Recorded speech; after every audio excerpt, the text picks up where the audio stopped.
오늘은 여호수아서 11장입니다.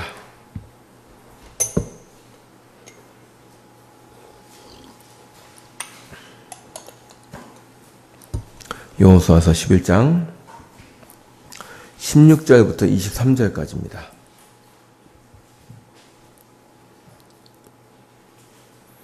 여호수아서 11장 16절부터 23절입니다. 한 절씩 교독하도록 하겠습니다. 제가 먼저 16절 읽겠습니다. 여호수아가 이같이 그 온 땅 곧 산지와 온 네겝과 고센 온 땅과 평지와 아라바와 이스라엘 산지와 평지를 점령하였으니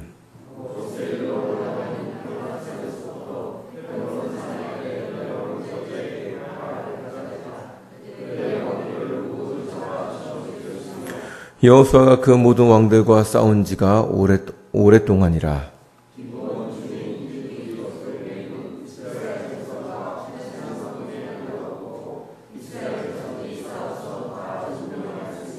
그들의 마음이 완악하여 이스라엘을 대적하여 싸우러 온 것은 여호와께서 그리하게 하신 것이라.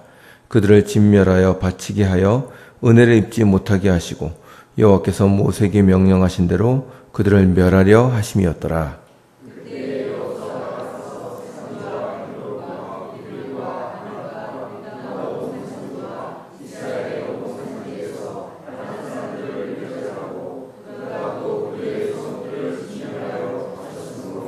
이스라엘 자손의 땅에는 아낙 사람들이 하나도 남지 아니하였고 가사와 가드와 아스도세만 남았더라. 이와 같이 여호수아가 여호와께서 모세에게 말씀하신 대로 그 온 땅을 점령하여 이스라엘 지파의 구분에 따라 기업으로 주매 그 땅에 전쟁이 그쳤더라. 아멘. 여호수아서 10장과 11장은 각각 가나안의 남방과 북방 점령에 대해서 기술해 놓았습니다. 가나안 지도를 보시면 처음에 이스라엘이 치고 들어온 여리고와 아이는 가나안 땅의 허리쯤 되는 부분입니다. 이스라엘은 가나안의 중간 지역을 자르고 들어왔습니다. 아마도 이것은 전략적인 선택인 것으로 보입니다. 가나안 족속들을 위의 지역과 아래 지역으로 분단시킴으로써 가나안의 전체 족속들이 서로 힘을 합치지 못하도록 한 것으로 보입니다. 이스라엘은 그렇게 먼저 가나안 지역의 허리 지역을 점령했습니다. 그리고 9장에서는 가나안 족속 중에서 속임수를 써서 이스라엘과 협정을 맺은 성읍에 대해서 기록해 놓았습니다. 바로 기브온 거민입니다.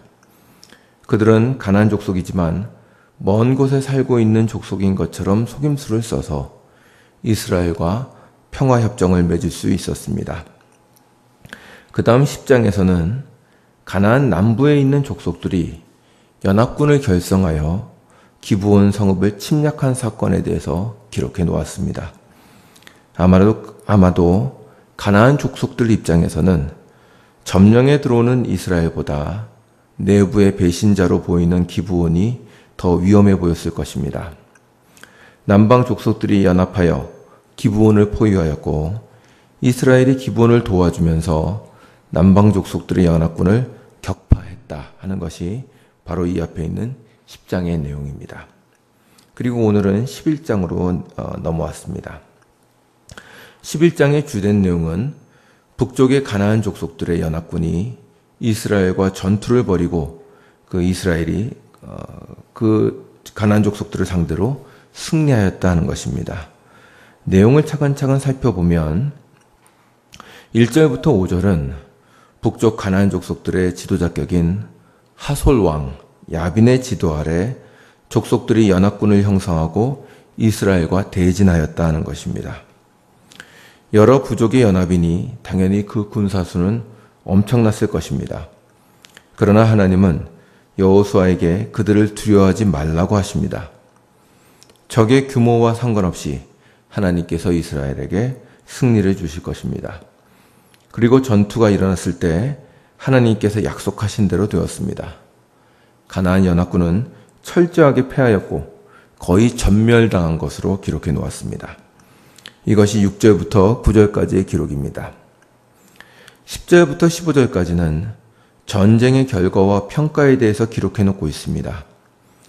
이스라엘은 족속의 머리가 되는 왕인 하솔뿐만 아니라 연합군의 왕들을 모두 죽였고 그 군사들 역시 모두 쳐서 멸했다고 되어 있습니다.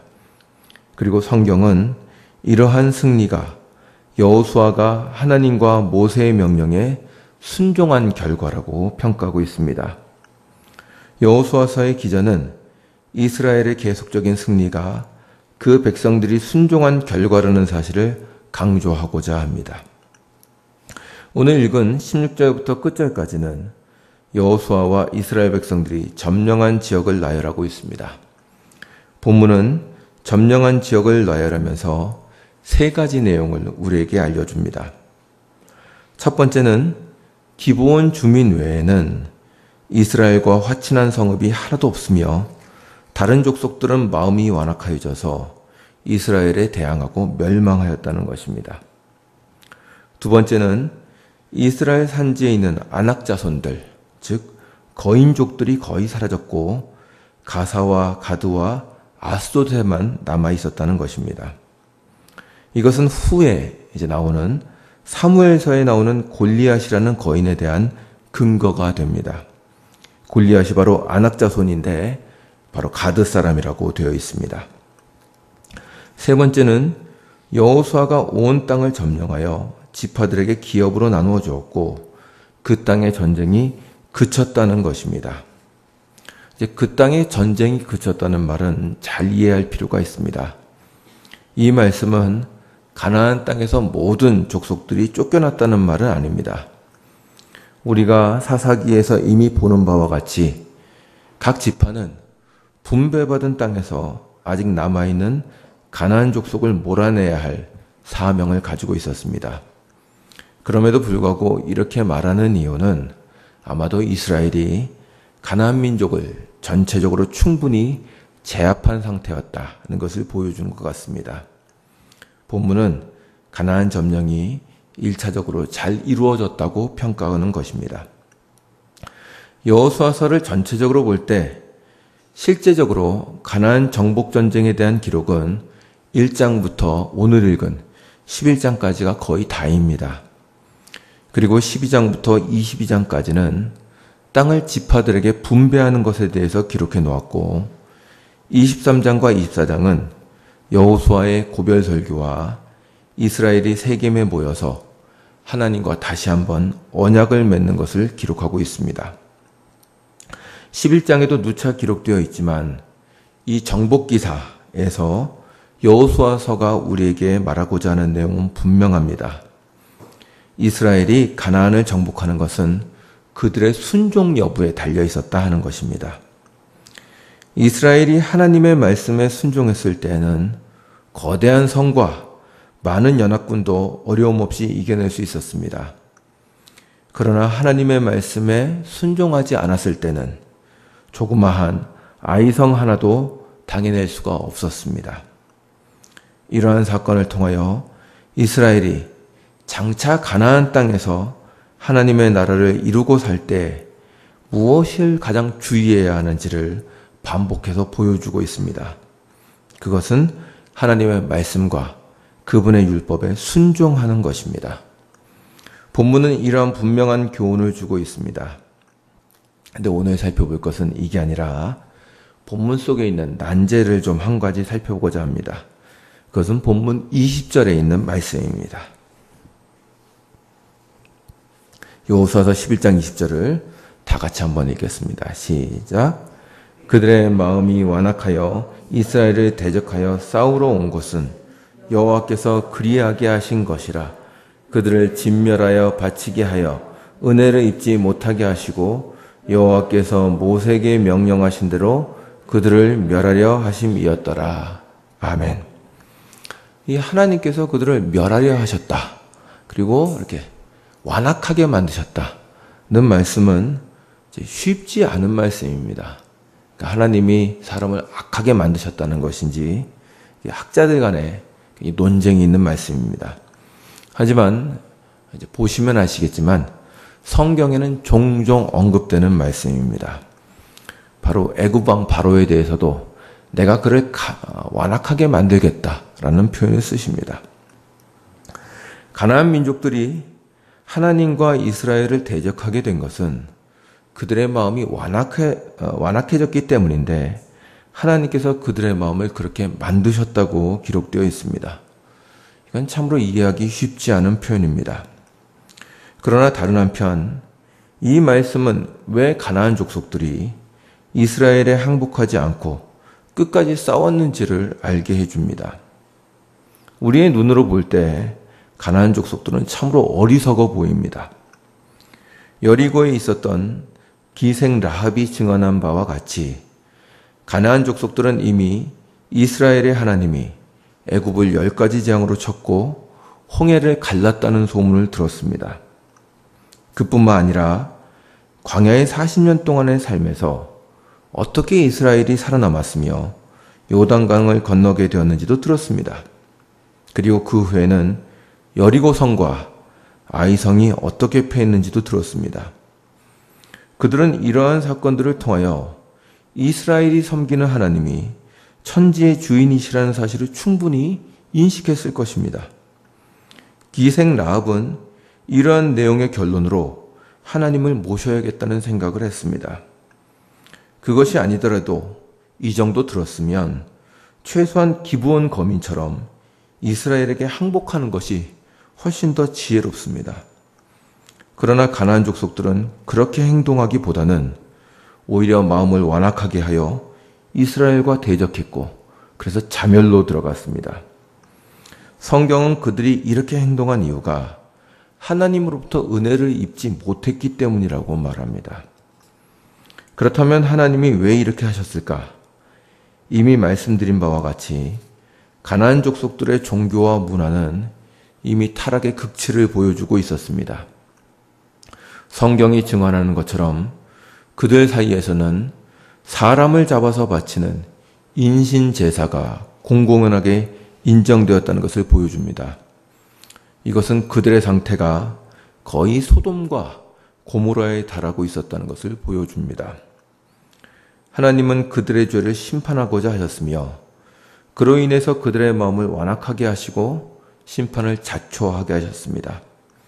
그래서 20절에는 그들이 이스라엘을 대적하러 나온 것은 하나님께서 그들을 심판하여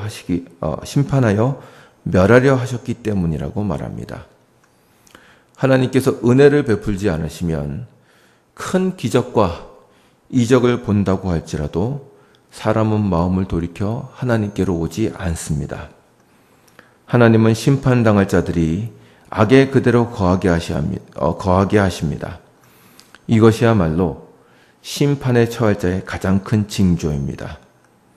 그리고 반대로 하나님 안에 있으며 그분의 은혜를 받은 자의 징표는 그가 자신의 악에서 돌이키며 회개한다는 사실입니다. 우리는 신앙생활하면서 가끔 잘못 생각합니다. 좋은 성도의 표를 실패하지 않는 것에서 찾는 경향이 있는 것 같습니다. 하는 일마다 승승장구하고 복되고 실패하지 않고 회개할 필요가 없는 것을 좋은 성도의 특징으로 생각하는 것 같습니다. 그러나 그런 성도는 없습니다. 스스로 그렇다고 생각한다면 아마도 내가 회개한 지 한참 됐다 이렇게 생각하신다면 아직 믿음이 어려서 분별력이 없거나 아직 구원을 받지 못한 분일 확률이 큽니다. 사도 요한도 요한일서에서 어떤 사람이 스스로 죄가 없다고 생각한다면 그것은 하나님을 거짓말하는 자로 만드는 것이라고 비판했습니다. 우리는 무던히도 넘어지고 쓰러집니다. 성도에게 구원은 확보되었으나 아직 그 안에 있는 부족함과 부패함으로 인하여 항상 무엇인가 잘못을 저지릅니다. 그건 당연한 것입니다. 여러분은 신앙이 훌륭해지면 그러한 것이 줄어들지 않겠느냐고 물으실지 모르겠습니다. 아마도 아닐 겁니다. 왜냐하면 우리가 신앙이 자라서 빛이신 하나님께 가까이 가면 갈수록 그래서 그분의 빛으로 우리 자신을 살펴볼수록 우리의 연약함과 부패가 더 드러나지 덜 드러나지는 않을 것이기 때문입니다. 그러므로 성도는 희한하게도 신앙이 자라면 자랄수록 자신의 부족함을 더 뼈저리게 느낍니다. 내가 괜찮은 사람이지 라고 생각하는 건 그의 신앙이 퇴보하고 있다는 증거입니다. 그렇다면 그렇게 뼈저리게 부족함을 느끼는 것이 다인가? 아닙니다. 여기서 은혜가 나타납니다. 은혜 안에 있는 성도는 자신의 부족함에도 불구하고 하나님께 매달립니다. 도저히 구할 수 없을 것 같은 은혜를 하나님께 구합니다. 이것이 어떻게 가능할까요? 하나님과 우리는 부모와 자녀 관계로 묶여 있기 때문입니다. 자녀는 잘못하여 혼날 때라도 본능적으로 부모에게 매달립니다. 부모가 아니고서는 자신이 살아날 방법이 없다는 것을 알며 지금 앞에 있는 엄마 아빠가 화가 나 있다고 할지라도 결국 자신에게 긍휼과 사랑을 베풀어 줄 것을 알기 때문입니다. 이것은 이론이나 뻔뻔함에서 나온 것이 아니라 성령이 주시는 확신과 믿음으로만 가능한 것입니다. 그래서 다윗은 다음과 같이 기도합니다. 시편 51편을 한번 보시죠.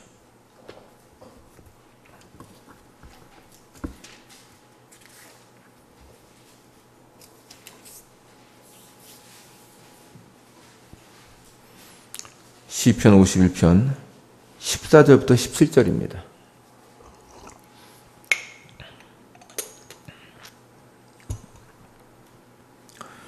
다 같이 읽겠습니다. 하나님이여 나의 구원의 하나님이여 피 흘린 죄에서 나를 건지소서. 내 혀가 주의 일을 높이 노래하리이다. 주여 내 입술을 열어주소서. 내 입이 주를 찬송하여 전파하리이다. 주께서는 제사를 기뻐하지 아니하시나니 그렇지 아니하면 내가 드렸을 것이라. 주는 번제를 기뻐하지 아니하시나이다. 하나님께서 구하시는 제사는 상한 심령이라. 하나님이여 상하고 통회하는 마음을 주께서 멸시하지 아니하시리이다. 아멘. 다윗은 하나님이 무엇을 원하는지 잘 알고 있습니다. 하나님께서 원하시는 제사는 상한 심령입니다. 하나님이 기뻐 받으시는 제사는 자신의 부족과 연약함에도 불구하고 하나님의 긍휼을 의지하는 믿음을 가진 영혼입니다. 자기의로 똘똘 뭉친 자신을 자랑하는 영혼이 아니라 회개하는 영혼입니다. 그러므로 은혜 받은 자의 가장 큰 특징은 자신의 부족함에도 불구하고 회개하며 하나님께 나아가는 것입니다. 여러분은 어떠하십니까? 이러한 은혜 받은 자의 담대함이 있으십니까? 내가 지금 가는 길을 돌려 잘못했음을 고백하고 바른 길로 돌아올 수 있다는 것만큼 신앙적인 모습은 없습니다. 성도들은 종종 이것을 자존심을 꺾는 것이라고 생각하고 부끄러운 것이라고 생각합니다. 맞습니다. 자존심을 꺾는 것이고 부끄러운 것입니다. 세상에선 더욱더 그렇게 이해합니다. 그러니 세상에서는 자존심 세우다가 멸망당하는 쪽을 택하는지도 모르겠습니다. 그러나 은혜가 있는 사람은 그것을 꺾습니다. 왜일까요? 하나님께서 자기 백성을 멸망해서 돌이키려 하시며 그러한 부끄러움 속에서 그를 낮추어 오히려 그분의 은혜로 채우려고 그의 마음을 강제로 돌리시기 때문입니다. 회개는 하나님이 주시는 기적입니다. 그러므로 여러분이 신앙의 길을 걷다가 잘못 걷는다고 생각하시면 부끄러워하지 말고 지체 없이 돌이키십시오. 우리가 하나님과 이웃들 앞에서 자신을 낮추어 스스로를 돌아보며 돌이킬 수 있다면 주께서 그에게 은혜를 충만하게 부어주시고 있다는 중요한 증거입니다. 사울과 다윗이 어디서 갈라지는지를 생각해 보십시오. 사울은 회개할 줄은 몰랐습니다. 자신의 거칠애를 지키기 위해서 어떻게든 백성들 앞에서 자기의 체면을 세우려고 했던 것이 사울이었습니다. 다윗은 지체 없이 무릎을 꿇습니다. 그리고 살려달라고 빕니다. 이게 사울과 다윗의 차이점입니다. 이렇게 하나님과 함께 겸손하게 전진하시고 그리고 주께서 책망하실 때 지체 없이 돌이키십시오. 그가 바로 은혜 받은 자입니다. 이렇게 회개의 삶을 사시는 여러분이 되시기를 주님의 이름으로 축원합니다. 기도하겠습니다.